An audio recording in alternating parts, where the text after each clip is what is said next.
بسم الله الرحمن الرحيم. Surah Al-Baqarah, verses 215 to 218. Lesson from Quran al-Hakim by thinker of Quran, Allama Ghulam Ahmed Parwez.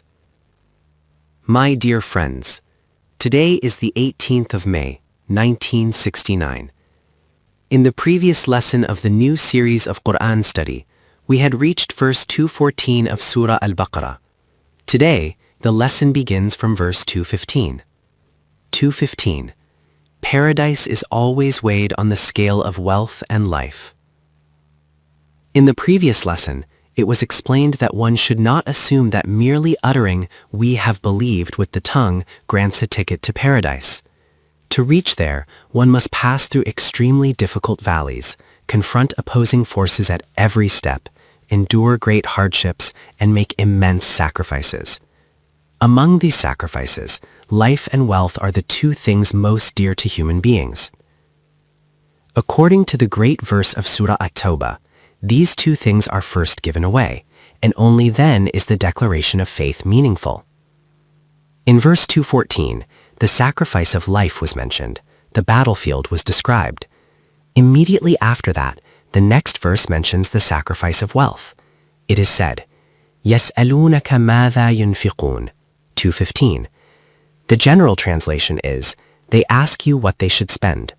The answer given is, قُلْ مَا أَنْفَقْتُم مِّنْ خَيْرٍ فَلِلْوَالِدَيْنِ وَالْأَقْرَبِينَ وَالْيَتَامَى وَالْمَسَاكِينِ وَابْنِ السَّبِيلِ وَمَا تَفْعَلُوا مِنْ خَيْرٍ فَإِنَّ اللَّهَ بِهِ عَلِيمٌ 215. Whatever you spend of goodness, it is for parents, relatives, orphans, the needy, and the traveler. Whatever good you do, Allah is fully aware of it. Establishing a state in the name of God requires fulfilling every individual's needs. In principle, remember that whatever good you do will be within God's knowledge. The system that the Quran seeks to establish places upon the state the responsibility of providing every individual with the basic necessities of life. It declares, نَحْنُ نَرْزُقُهُمْ وَإِيَّاكُمْ 1731. We provide sustenance for them and for you. When the state assumes this responsibility, then the act of individuals helping one another or fulfilling each other's needs is no longer a personal matter. It becomes part of a collective system. Just a few verses later, the matter is clarified again, where it is said, يَسْأَلُونَكَ مَاذَا يُنْفِقُونَ 215. The question is essentially, how much wealth must we hand over to the Islamic system for the needs of others? The answer is given in verse 219. قُلِ الْعَفُّ, whatever is beyond your own needs, all of it. Under this system, when everything surplus to one's own requirements is transferred to the collective treasury, individuals are left with nothing extra to give personally. All needs are fulfilled by the system itself. Each person works as hard as possible, keeps only what is necessary for themselves, and hands over all surplus to the system. This is the Islamic order. The foundation of the capitalist system is always built up upon surplus wealth. What you call the capitalist system is based entirely on surplus wealth. Whoever possesses this surplus wealth invests it further to generate even more wealth. When I discuss economics in detail, I will explain the techniques behind this process. Essentially, capital is money that produces more money of its own kind, continuously adding to itself. But what is this surplus money that gets invested?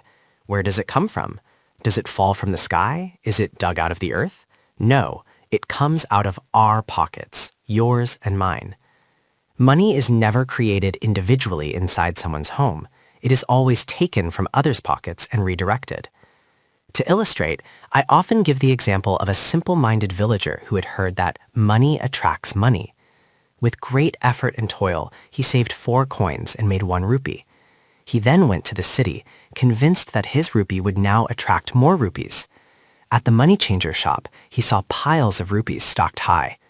Standing aside, he threw his single rupee onto the heap and waited, thinking, I have cast the hook, now the fish will come.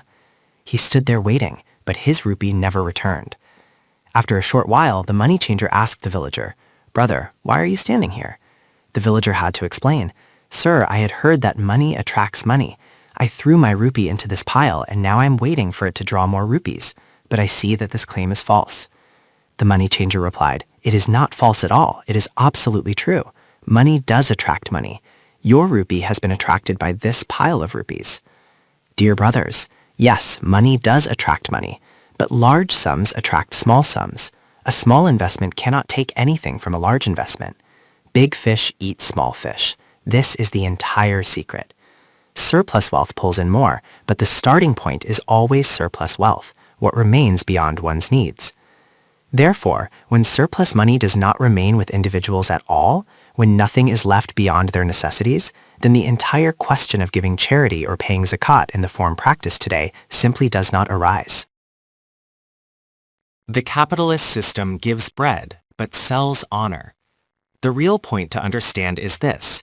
One might argue that individual needs can also be fulfilled personally, so why insist on a system? When a needy person goes to an individual and asks for help, he may receive bread, but he pays the price with his dignity and self-respect. This is a humiliation of human honor. And remember this principle. Religion comes to preserve human dignity within society. Even God does not strip away human dignity, for he does not compel man. He says, "I'malu ma shi'tum," do whatever you wish. This is a profound declaration. In an individualistic system, charity can be given, but notice the psychological impact. The giver's hand is above, the receiver's hand is below. This creates arrogance in the giver and humiliation for the receiver. Would God's religion establish such a system? No. In a collective system, when resources are distributed, no individual is indebted to another. What people receive is not charity or alms, but their rightful due. حَقٌّ مَعْلُومٌ لِلسَّائِلِ وَالْمَحْرُومِ. They take it as their legitimate right, not as a favor.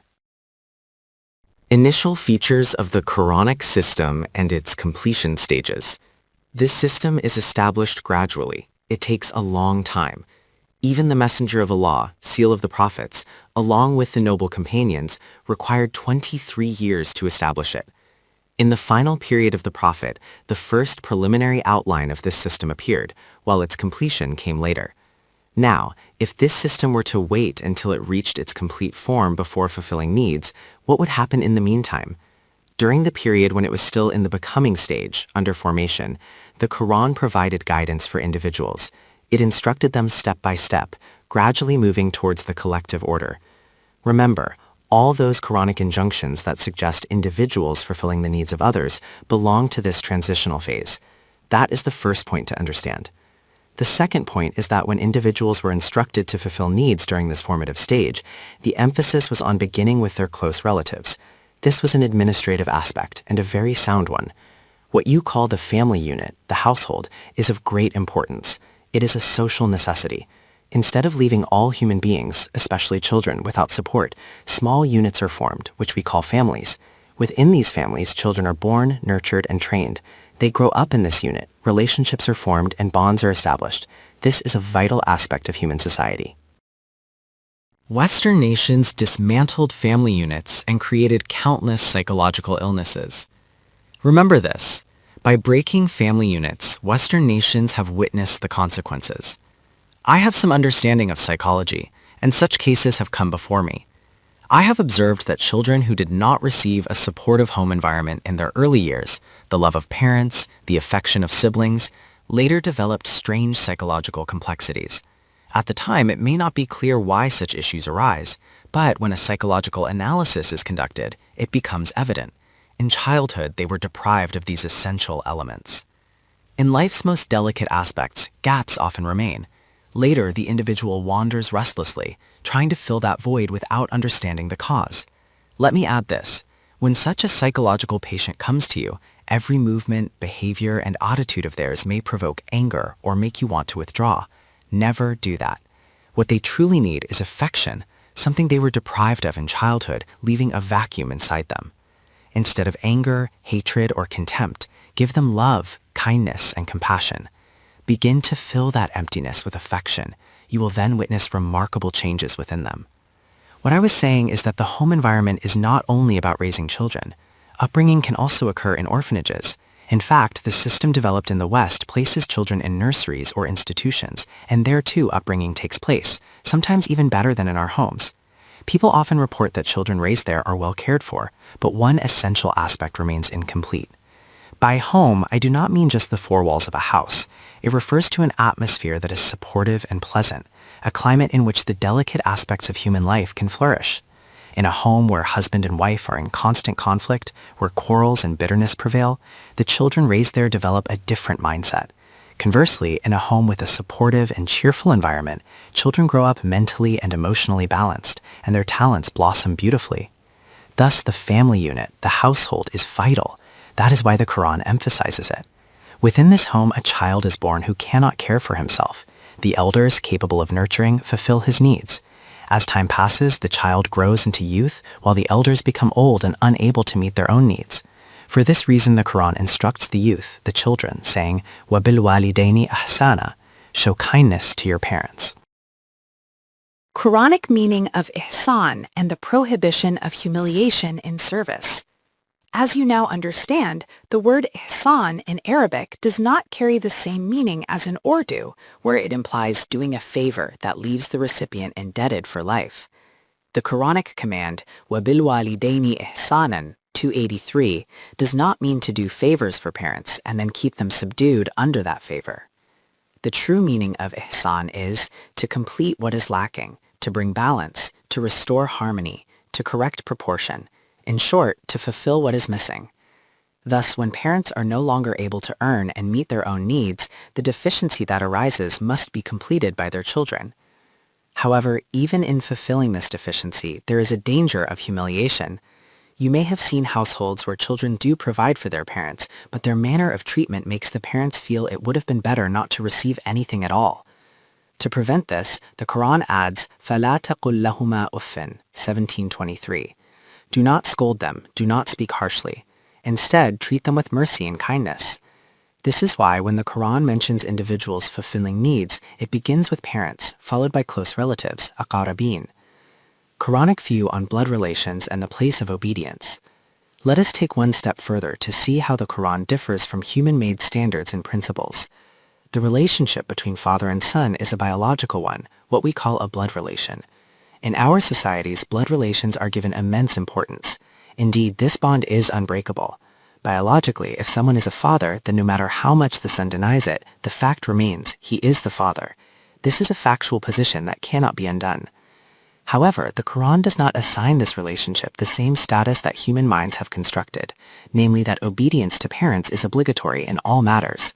Certainly, while a child is still young and unable to manage his own affairs, he requires guidance and should follow the parents' direction, since they understand better. But once the child matures and becomes capable of managing his own affairs, the question of obedience does not arise. In fact, according to the Quran, obedience is reserved solely for the laws and commands of God. In every religion and moral system across the world, it is commonly accepted that obedience to parents is obligatory. The Quran does not say this. Instead, it emphasizes kindness, respect, and gentle treatment toward parents.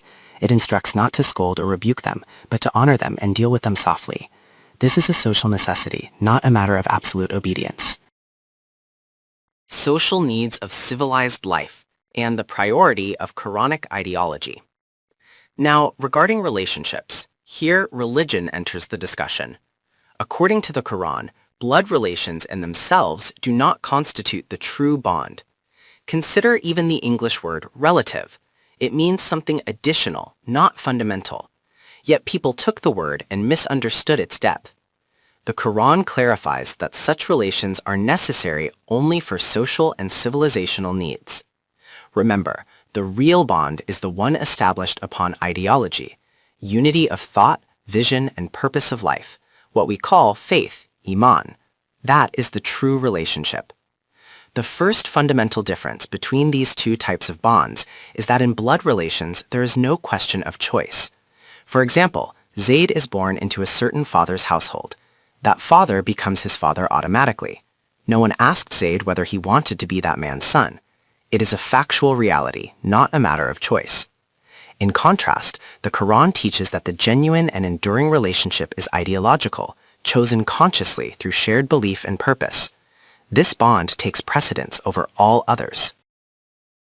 Marital relationship, fruitful only through ideology and choice, not emotion or base desires. There are countless fathers whom, if asked, their sons would avoid with respect, and thousands of sons whom, if asked, their fathers would be ready to disown.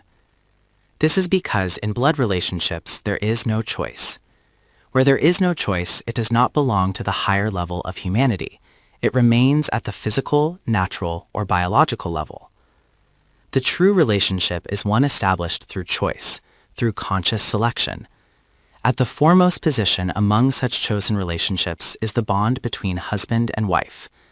I deliberately say is rather than was, for this is meant to be a living reality. This is the relationship of choice, not of lineage. The Quran refers to it as a contractual, aqdi relationship, not a biological one. It can be strong and enduring if it is genuinely based on choice and harmony of thought and vision. Unfortunately, people often reduce marriage to material standards, cars, palaces, official ranks, or family status, or to emotional frenzy, what is now called a love affair. In such cases, Ghalib rightly said, "Bulbul ke karo bar pe hain khanda hai gul, kehte hain jisko ishq khalal hai dimagh ka." This highlights that when marriage is founded on superficial or irrational bases, it loses its true strength. Only when it is built upon ideological harmony and conscious choice does it become fruitful and lasting. Mental harmony within the home as the foundation of a heavenly society. A relationship born out of mental imbalance or mere emotional frenzy quickly fades once its initial intensity subsides. That bond collapses. The Quran, instead of emphasizing lineage-based ties where no choice exists, established the marital bond on the basis of choice and conscious selection. It instructed believers to form this relationship upon ideology, unity of faith, thought, and vision. The reason given was profound. Such a foundation leads towards paradise, whereas relationships built on other superficial standards lead towards hell. This principle, though illustrated through the husband-wife bond, extends far beyond. The Quran creates this ideological bond among all believers. Faith is not simply an individual's declaration of Islam, it is a collective unity. The Quran declares, "Innamal mu'minuna ikhwatun," 49:10. Indeed, the believers are brothers. Notice the emphasis of innama. It establishes this as the fundamental relationship. This bond is expansive. Wherever there is harmony of thought and vision and acceptance of the same ideology, individuals become brothers. The concept of ukhuwa, brotherhood, in Arab culture was tied to shared resources, like animals feeding from the same trough. The Quran elevated this idea to a new level, not based on homeland, blood, race, or language, but solely on shared ideology and unity of purpose. Thus, the Quran teaches that anyone who does not share this bond of brotherhood cannot truly be considered a believer, for the declaration was absolute, without exception. This ideological brotherhood is the foundation of a heavenly society. In comparison to pure ideology, blood relation holds no true significance. When blood relations and ideological relations come into conflict, the Quran makes it clear.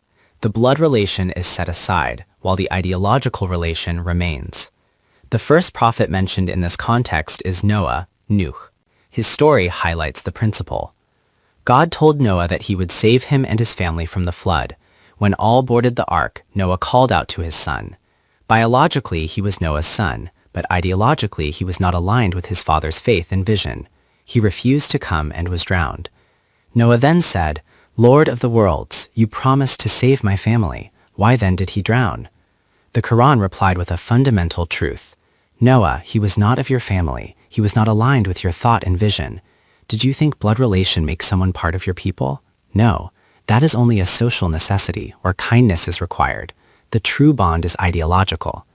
Thus, the Quran establishes that genuine relationships are founded on shared ideology and faith, not on blood ties. The Quran illustrates that when blood relations conflict with ideological bonds, the latter prevails. The first example is the prophet Noah, peace be upon him, where the bond between father and son was severed. After him comes the resolute prophet Abraham, peace be upon him. His son said to him, "O my father, what are you doing? You are following the path of Satan." Abraham replied, "You being my son, dare to say this to me?" The son answered, "This is not about father and son. The truth must be spoken." Abraham's father threatened him, "If you do not desist, I will banish you from here." Abraham responded, Inni dhahibun ila rabbi. I am going to my Lord. Thus the bond between father and son was broken. Similarly, the marital bond that should have been based on ideology was also severed. The wife of Prophet Lut, peace be upon him, remained behind and the relationship was dissolved. Battle of Badr, a practical proof of the strength of Quranic ideology. When religion reached its stage of completion, the difference between blood ties and ideological bonds became visible in its most decisive form. In the battlefield of Badr, two lines stood facing each other, fathers on one side, sons on the other, brothers here, brothers there, uncles here, nephews there. The Prophet himself stood on one side, while his son-in-law was on the other. He was here, his uncle was there. One striking incident is remembered for which Abu Bakr was given the title al-Siddiq al-Akbar. Later, his son accepted Islam and said, Father, at Badr, there came a moment when you were directly in the line of my arrow. I had drawn the bow, but my hand trembled because you were my father. Abu Bakr replied, Son, had such a moment come for me, my hand would not have trembled. This was because he knew that above blood relations there exists another bond, the ideological bond. All the examples mentioned earlier, parents, close relatives, are indeed important for social and civilizational needs. Their importance must not be underestimated, but when the clash of ideology arises within the home itself, then the Quran makes it clear, the ideological bond prevails and the blood tie is severed. In such a situation, the believer says, we have nothing to do with those who remain strangers to our ideology. This is the point where blood relations break and ideological brotherhood stands firm. Quranic teaching, mutual respect remains despite ideological differences. Even when ideological differences arise, the Quran insists that the bond of husna suluk, good conduct and respectful treatment, must remain. This is because such ties are part of civilizational necessity. In this regard, the Quran does not distinguish between believer and non-believer. When it speaks of aqrabin, close ones, the general meaning is taken as relatives, but the principle is broader, all those near to you in society. With them, respectful treatment becomes obligatory. Similarly, when the Quran mentions orphans, yatama, and the needy, masakin, it never specifies that they must be Muslim. There is no such restriction anywhere in the Quran. The Quran addresses the human being as a human being. Therefore, kindness, compassion, and respect are duties owed universally, regardless of faith or ideology. Summary of the Quranic economic system. In its ultimate form, the Quranic system envisions a society where no individual possesses wealth beyond personal needs. All necessities of life for members of society are the responsibility of the system itself, which ensures their fulfillment. Any surplus wealth flows back into the collective system. In such a complete order, concepts like charity, sadaqah, or alms, khairat, given individually do not arise because the system itself guarantees provision. Until that system reaches completion, the Quran provides transitional instructions for individuals. During this phase, believers are commanded to spend on parents, close relatives, aqrabin, orphans, yatama, the needy, masakin, and travelers, ibn al-sabil. These injunctions emphasize respect, compassion, and kindness, not harshness or humiliation. The Quran further clarifies in 2:19, when asked, what should we spend? The answer is, whatever is beyond your own needs.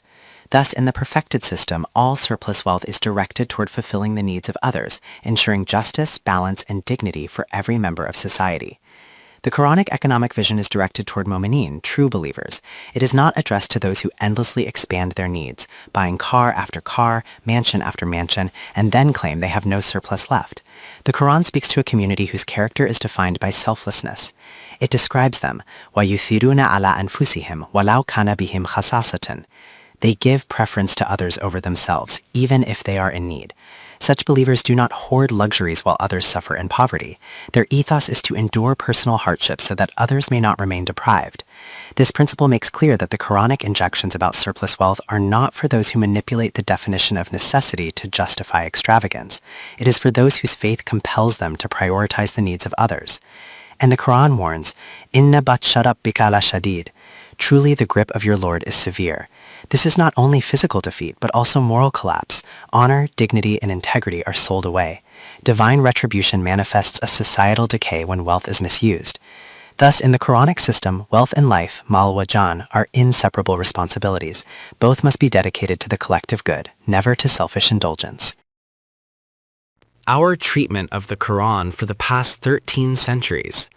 The Quran says, Kutiba alaykumul qitalu, wa huwa kurhun lakum, 2:16. Fighting has been prescribed for you, though it is disliked by you. In earlier lessons, I mentioned that our condition has been such that when the Quran commands fasting, Kutiba alaykumu siyamu, 2:183, we give it utmost importance. But when the same wording is used for fighting, Kutiba alaykumul qitalu, 2:16, we recite it for reward and pass on, as if it were not meant for us. This command was revealed 13 centuries ago, that when opposition gathers, you must rise to support the truth, even if it feels burdensome. For the true community of believers, it was never burdensome. Their spirit was such that the breath of the sword lies outside the breath of the sword. When military selection was made, young boys too small in stature would stand on tiptoe to appear taller, pleading not to be left behind. They longed for the sweetness of martyrdom. The phrase wahua kurhun lakum, 2:16, applied not to them, but to those whom the Quran described. Say to the Bedouins, do not call yourselves believers yet. Say instead, aslamna, we have submitted. They had surrendered outwardly to the power and grandeur of the state, but true faith had not yet entered their hearts. Warlike spirit of the Arabs before Quranic teaching. My dear friends, this was the next important point. Warfare was deeply ingrained in the Arabs. They were a martial race. For the slightest provocation, they would wage wars that lasted for 100 years. So why would the Quran say, Kurhun lakum, 2:16, it is disliked by you? That seems strange for such a people. The answer lies in the nature of their battles before Quranic guidance. Their wars were fought for spoils of war, for captives and slave girls, for land and resources, for pride and arrogance, for one tribe to dominate another. These were the emotions and motives that drove their conflicts. Thus, while fighting was familiar to them, the Quran redirected the spirit away from selfish, material, and tribal motives toward the defense of truth and justice. This transformation was what made the command of qital appear burdensome, not because they disliked fighting itself, but because the Quran stripped away their old incentives and replaced them with a higher ideological purpose. Quranic view, the motive of jihad is neither spoils nor conquest. When the Quran introduced the concept of war, qital, it abolished all the old motives that had driven Arab conflicts: spoils of war, captives, slave girls, land, pride, or tribal supremacy. None of these remained. Only one purpose was left: to establish the supremacy of truth. This meant that in Quranic jihad, there would be no material gain, no captives, no slaves, no worldly reward. The only driving force was the elevation of God's word. For those whose faith demanded this, such war was not burdensome. But for those accustomed to fighting for wealth and power, this new form of struggle was indeed disliked. وَهُوَ كُرْهٌ لَكُمْ, 2:16. The Quran then adds a profound principle, وَعَسَىٰ أَن تَكْرَهُ شَيْئًا وَهُوَ خَيْرٌ لَكُمْ, 2:16. It may be that you dislike something, yet it is good for you. Human beings often pursue what they think is beneficial, only to discover later that it brings harm. Conversely, what seems difficult or unpleasant may turn out to be the source of true benefit. Thus, the Quran redefined the spirit of jihad, not conquest, not greed, but sacrifice for truth, a struggle that transcends personal gain and aligns with the higher purpose of justice and faith. Human beings, relying solely on intellect, often make decisions that appear beneficial, but ultimately prove harmful. This is the limitation of reason when it is detached from divine guidance. The Quran points out that when matters arise where worldly standards suggest only loss, yet faith perceives hidden benefit, such decisions seem burdensome to those accustomed to judging by material gain. Hence the phrase, Kurhun lakum, 2:16, it is disliked by you. The Quran reminds us, Wallahu ya'lamu wa antum la ta'lamun, 2:16, God knows and you do not know. This is not a denial of knowledge itself. The Quran greatly emphasizes the value of knowledge. Rather, it highlights that in situations where worldly logic sees only profit or loss, true judgment lies beyond human capacity. Therefore, at such crossroads, one must seek guidance from revelation. Decisions made in the light of divine wisdom never result in ultimate harm, even if they appear difficult or costly in worldly terms. Aql khudbin ghafil az behbud ghayr. Self-centered intellect remains heedless of the welfare of others. The difference between self-centered reason and universal reason. Every human intellect tends to think of its own benefit. God's intellect, the Aql Kull, encompasses the welfare of all creation, for he is Rabb al-Alamin. In a household, the wise elder considers the well-being of the entire family, while individual sons may each pursue their own interests, leading to chaos. Similarly, nations think only of their own advantage, but the Lord of the worlds considers the benefit of all humanity. That is why the Quran says, "Wallahu ya'lamu wa antum la ta'lamun." God knows and you do not know. Human knowledge is limited, bound to self-interest, while God's knowledge is elevated and universal. Therefore, in such matters, consult revelation rather than relying solely on personal judgment. To illustrate this principle practically, the Quran gave an international directive. During war, when emotions of revenge and anger run high, there must be a pause. It prescribed sacred months, Ashhur al-Khuram, in which fighting was suspended, allowing tempers to cool and reflection to return. These months were Dhul al-Qada, Dhul Hijjah, Muharram, linked with pilgrimage, and Rajab. This system ensured that even in times of conflict, humanity would have intervals of peace, a divine safeguard against the destructive impulses of self-centered intellect, and a reminder of Aql Khudbin, self-seeking reason, and Aql Jahanbin, world-conscious reason. The Quran presents the principle of Shahr al-Haram, the sacred months, as an international convention. It is not a unilateral decision. It requires agreement from both sides of conflict. If one party suspends war while the other continues, the first will be defeated. Therefore, when both sides accept, it becomes a binding convention. The Quran addresses this directly. Yas'alunaka an ash-shahr al-harami qitalin fihi. The response, Kul qitalin fihi kabir. Say fighting in it is a grave matter. Once the convention is agreed upon, breaking it by initiating war is a serious crime. Yet the Quran also clarifies, وَصَدٌّ عَنْ سَبِيلِ اللَّهِ وَكُفْرٌ بِهِ وَالْمَسْجِدِ الْحَرَامِ وَإِخْرَاجُ أَهْلِهِ مِنْهُ أَكْبَرٌ عِنْدَ اللَّهِ. But obstructing the path of God, denying him, violating the sanctity of the sacred mosque, and expelling its people is an even greater crime in the sight of God. Finally, the principle is laid down, وَالْفِتْنَةُ أَكْبَرُ مِنَ الْقَتْلِ. Persecution is worse than killing. The Quran identifies fitna, oppression, persecution, and obstruction of faith as the most severe crime, greater even than bloodshed. This establishes the balance. While war in sacred months is prohibited under mutual agreement, the violation of fundamental human and spiritual rights is considered an even greater offense. Permission for war to stop oppression and its purpose. The Quran makes clear that war is not for conquest or greed, but only to stop oppression. In Surah Al-Hajj, permission was granted. Fight against those who waged war upon you, expelled you from your homes, and obstructed you from the path of God. These are the oppressors who impose tyranny upon the weak.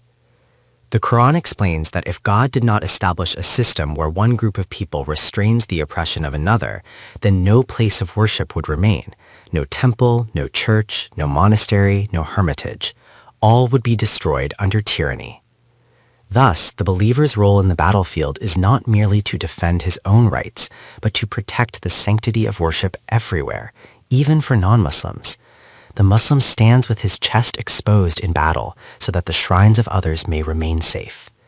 This is the Quranic vision, or only as a shield against injustice, ensuring freedom of faith and dignity for all humanity. Religious freedom and the non-Quranic idea of executing apostates. The Quran places supreme importance on freedom of belief. Faith, iman, is a matter of conviction, a deep assurance of heart and mind. It cannot be imposed. That is why the Quran declares, وَالْفِتْنَةُ أَكْبَرُ مِنَ الْقَتْلِ, 2:17. Persecution is worse than killing. Here, fitna is explained as compulsion in matters of religion. وَلَا يَزَالُونَ يُقَاتِلُونَكُمْ حَتَّى يَرُدُّوكُمْ عَنْ دِينِكُمْ إِنِ اسْتَطَاعُوا, 2:17. They will not cease fighting you until they turn you back from your faith if they can. Forcing someone away from or into a religion is the greatest crime. The Quran permits war against those who impose such compulsion, declaring that religious persecution is more severe than bloodshed. This principle makes clear that religion cannot coexist with coercion. Regarding apostasy, i'tidad, the Quran states, وَمَنْ يَتَّزِدْ مِنْكُمْ عَنْ دِينِهِ فَيَمُتْ وَهُوَ كَافِرٌ فَأُولَٰئِكَ حَبِطَتْ أَعْمَالُهُمْ فِي الدُّنْيَا وَالْآخِرَةِ وَأُولَٰئِكَ أَصْحَابُ النَّارِ هُمْ فِيهَا خَالِدُونَ. 2:17. Whoever among you turns back from his faith and dies as a disbeliever, their deeds are nullified in this world and the hereafter, and they are companions of the fire, abiding therein. Notice, the Quran does not prescribe worldly punishment for apostasy. It declares the spiritual consequence, loss of deeds, and eternal accountability. The leader notion of killing apostates is not Quranic. It contradicts the principle that compulsion in religion is fitna, a crime greater than killing. Thus, the Quran establishes religious freedom as a cornerstone. Belief must be voluntary, conviction must be genuine, and coercion in matters of faith is the gravest violation. Analysis: the non-Quranic concept of executing apostates.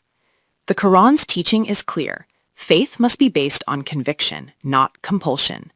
Apostasy, irtidad, is mentioned in the Quran, but the consequence is always spiritual, the nullification of deeds and accountability in the hereafter, never a worldly punishment. By contrast, later juristic traditions in classical fiqh introduced the idea that apostasy should be punished by death. According to this view, if a Muslim leaves Islam, he is declared murtad and liable to execution. This created a paradox. Non-Muslims living under Muslim rule, Ahl al-Dhimma, were guaranteed protection of life, property, and worship. Yet if one of them converted to Islam and later chose to leave, his freedom was stripped away. It became a one-way traffic, entry allowed, exit forbidden. This position also opened the door to abuse. Religious authorities could declare someone apostate not only for openly renouncing Islam, but even for holding a belief that did not align with their standards. Thus, accusations of apostasy became a tool of control. The poet Akbar Ahabadi, 1846 to 1921, captured this irony in his satirical verse. Dil ki khair yaro manvao, ana haq baho aur pansi na pao. Friends, safeguard your lives, say what pleases them. Proclaim I am the truth, but avoid the gallows. This highlights how coercion in matters of belief contradicts the Quranic principle. La ikraha fid din, there is no compulsion in religion, 2:56. The Quran condemns religious persecution as fitna, a crime greater than killing, while later traditions of executing apostates represent a departure from this foundational teaching. The blood of apostates in Baghdad, a sign of our intellectual decline. History bears witness that the doctrine of killing apostates, murtads, led to rivers of Muslim blood flowing in Muslim lands, not by foreign invaders, but by Muslims against Muslims. In Baghdad, the streets and drains were stained for centuries with the blood of those condemned as apostates. And what was their crime? Often nothing more than holding a theological opinion that differed from the dominant clerical view. For example, saying that the Quran is created rather than eternal. For such differences, scholars and rulers declared them apostates, and their blood was made permissible. Once someone was labeled murtad, anyone could kill them without consequence. This practice revealed a tragic contradiction. Non-Muslims living under Muslim rule, al-Dhimma, were guaranteed protection of life, property, and worship. Yet if a Muslim's belief diverged from the clerical standard, he could be branded apostate and executed. Thus, the sword was turned inward against fellow believers, while external enemies were left aside. The result was centuries of intellectual suffocation. Instead of fostering debate and diversity of thought, accusations of apostasy became a weapon of control. The decline of Muslim civilization was not caused merely by external forces, but by this internal rigidity, where blood was shed not for justice or truth, but for dogmatic conformity. This history stands as a stark reminder. Coercion in matters of belief is not Quranic. It is a distortion that produced violence and decline, leaving behind the living proof of our mental and moral downfall in the very streets of Baghdad. Executing apostates, a dark chapter in our history. Historical records reveal that in certain periods, apostates were not only executed, but subjected to horrific punishments. Accounts describe how on the day of Eid al-Adha, some were sacrificed in place of animals, their skins flayed, bodies burned alive, or tortured to death. Among them were even respected scholars. This practice became a grotesque distortion of religion, turning faith into coercion and cruelty. The paradox is striking. A non-Muslim living under Muslim rule, al-Dimma, enjoyed protection of life, property, and worship. Yet if he converted to Islam and later chose to return to his former faith, his freedom was stripped away. Worse still, those born into Muslim households had never exercised the choice to enter Islam in the first place. If their beliefs diverged from clerical standards, they too could be branded apostates.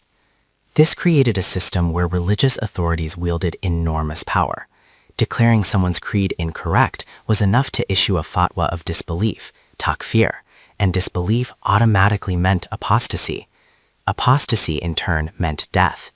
Thus, the sword was turned inward, not against external enemies, but against fellow Muslims whose only crime was intellectual or theological difference. The tragedy is that this obsession with punishing apostasy drained the spirit of freedom from religion. Instead of nurturing conviction, it fostered fear. Instead of protecting diversity of thought, it silenced it. The lament that Sharia law is not enforced today ignores the historical reality. When enforced in this way, it led to bloodshed, oppression, and decline. This history stands as a warning. The Quran itself never prescribes death for apostasy. It speaks only of spiritual consequences. The violent legacy of executing apostates is not Quranic. It is a product of human rigidity, and its memory remains a living proof of our intellectual and moral downfall. The law of executing apostasy, a pre-decided agenda. This issue shows how deeply entrenched the idea of apostasy punishment became in later Muslim thought. Even before any actual system of governments was established, decisions were already made. As you noted, thinkers like Syed Abul Ala Maududi, 1903 to 1979, wrote pamphlets outlining how apostasy should be treated under a future Islamic state. His proposal was that once an Islamic order is established, Muslims who have inwardly or outwardly abandoned Islam must, within a year of public notice, declare themselves non-Muslims and step outside the collective system. If they failed to do so, they would be treated as apostates, with death as the prescribed punishment. In his vision, this was not merely a theological matter, but a political one. Apostasy was seen as rebellion against the collective order. The paradox is clear.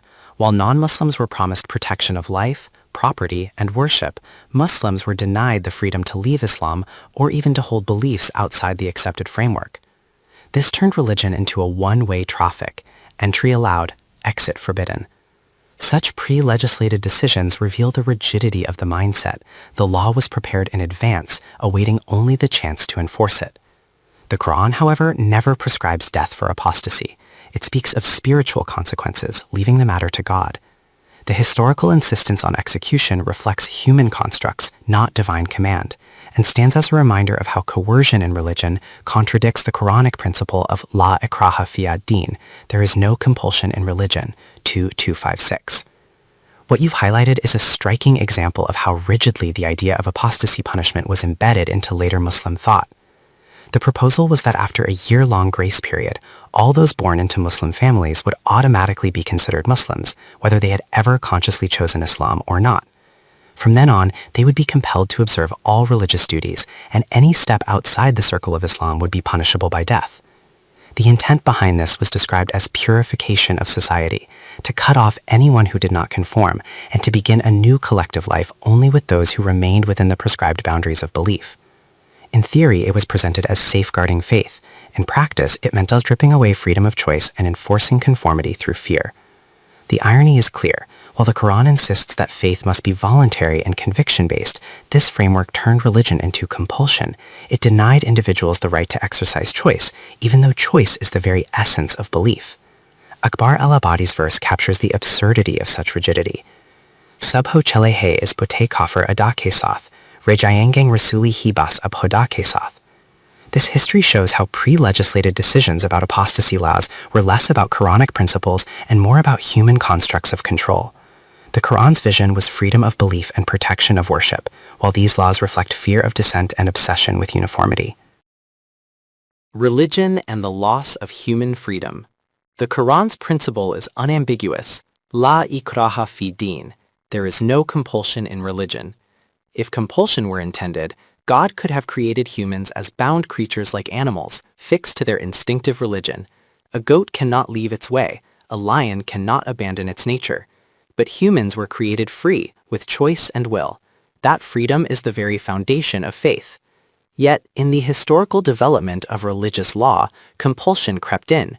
Systems were devised where non-Muslims could live under protection, but if they converted to Islam, their freedom ended. Apostasy was treated as a crime punishable by death.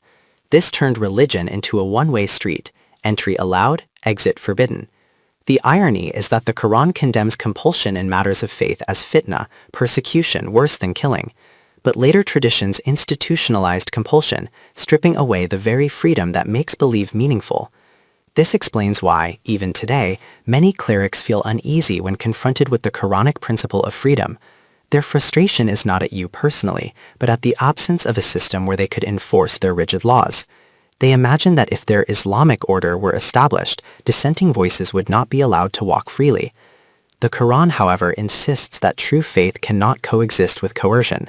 Religion that denies choice denies humanity itself. The scale of divine retribution. Nothing escapes accountability. The Quran makes it plain that apostasy harms only the individual, not God or his system. Whoever abandons faith and dies in disbelief, their deeds are nullified both in this world and the hereafter. This is the principle of mukafat-e-amal, the law of recompense, which functions like a perfect balance. Just as an employee who resigns before completing service loses pension rights, so too the one who abandons faith forfeits the fruits of their deeds. The Quran reassures believers that God's order is never weakened. Ya ayyuhalladhina amanu man yartadda minkum an dinihi fasawfa yatillahu biqawmin yuhibbunahu wa yuhibbunahu. 554. If one group turns away, God brings another, stronger in conviction, whom he loves and who love him. Apostasy does not reduce divine strength, it only exposes human weakness. The qualities of this new community are described with striking clarity. They are gentle and humble among fellow believers, yet firm and resolute against those who oppose truth. They are ever ready to strive in God's cause, and they do not fear the blame of critics when defending what is right. This is the Quran's vision of a living, dynamic faith community. Thus, the departure of individuals does not harm God. Wallahu al-ganiyyu wa antumul fuqara'u. 47:38. God is self-sufficient, and you are the needy. If one nation abandons its mission, another will rise to carry it forward. The divine balance records every act. No injustice is overlooked, and no truth is diminished. The Quran describes the qualities of the people who truly hope for God's mercy. Inna lavina amanu wa lavina hajaru wa jahadu fi sabilillahi ulaika yarjuna rahmatallahi wallahu ghafurun rahim. 2:18. These are those who believe in the truth of the mission, who migrate and who strive in the path of God. Migration, or hijrah, is not limited to leaving one's homeland. In its wider sense, it means abandoning anything that obstructs the mission of truth. Wealth, family ties, and worldly attachments can become thorny obstacles. The Quran even warns that spouses and children may become a source of trial, pulling believers away from their mission. In such moments of conflict, the believer chooses to leave behind whatever hinders the path of faith. This is the essence of migration. Striving, or jihad, is the constant mode of a believer's life. It means effort, struggle, and continuous endeavor for the supremacy of truth. Jihad encompasses every form of struggle, intellectual, moral, social, and economic. Its final stage is qital, armed struggle, which is only one part of jihad, not its entirety. Those who believe, migrate, and strive are the ones who truly hope for God's mercy. The Quran assures them that God is Ghafur, the one who provides protection, and Rahim, the one who nurtures growth. Thus, the believer's journey is safeguarded by divine forgiveness and enriched by divine compassion. Hijrah in the early period, a living testimony. The Qur'an's promise of protection and growth for those who migrate and strive in God's path was vividly fulfilled in the earliest Muslim community. Migration in that era meant leaving behind homeland, wealth, property, and even family ties. Husbands left wives and children, wives left husbands, all for the sake of the mission. This was not a symbolic act, but a real sacrifice, stripping away every worldly attachment that could obstruct the path of truth. The Prophet himself, along with Abu Bakr al-Siddiq radiallahu anhu, departed in secrecy, hiding in a cave with barely enough food for survival. The entire community left Mecca in a state of utter destitution. Yet within 7 years, this seemingly powerless group rose to heights of civilization and authority, becoming rulers of a vast dominion stretching over 10 lakh square miles. This was not merely political expansion. It was the Qur'an's assurance in action. Wallahu ghafurun rahim. 2:18. God provided them protection, ghafur, and nurtured their growth, rahim. Their survival against the mighty Persian and Roman empires was not just survival, it was triumph. Those empires trembled at their presence, while the believers who had left everything behind stood firm, vindicating the Qur'an's claim that sacrifice for truth leads to divine safeguarding and flourishing. The lesson is timeless. Migration is not only about geography, but about leaving behind whatever obstructs the mission of truth. When undertaken sincerely, it transforms weakness into strength and scarcity into abundance. Hijrah and the transformation of destiny. The early migrants did not merely change their own fate, they altered the course of history itself. Leaving behind homeland, wealth, and family, they discovered within themselves hidden reserves of strength.